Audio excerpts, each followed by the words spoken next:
Hi అండి.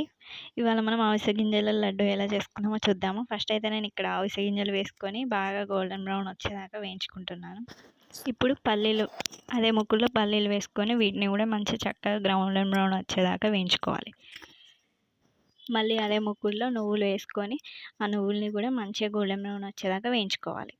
ఇలా వేయించుకున్న వీటిని ఒక ప్లేట్లో వేసుకొని సపరేట్‌గా వేసుకున్నాను. ఇప్పుడు నేను ఒక మిక్సీ గిన్నె తీసుకొని అందులో అవిసె గింజలు వేసుకొని మెత్తటి పౌడర్ లాగా ఫైన్‌గా పౌడర్ చేసుకోవాలండి.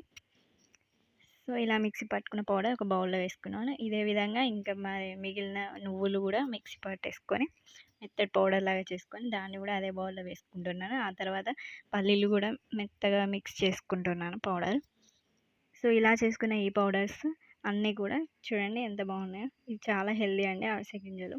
హెయిర్ గ్రోత్‌కి చాలా హెల్తీ. సో, ఇప్పుడైతే నేను పాకం పట్టుకోవడానికి స్టవ్ వెలిగించుకొని ఒక కడాయి పెట్టుకొని అదే కడాయిలో 1 కప్ బెల్లంకి చిన్న టీ గ్లాస్ వాటర్ వేసుకొని ఇలా పాకం పట్టుకున్నాను. ఇలా పాకం పట్టుకున్న తర్వాత ఇందులో ముందుగా పట్టుకున్న పౌడర్స్ అన్నీ వేసి మంచిగా మిక్స్ చేసుకొని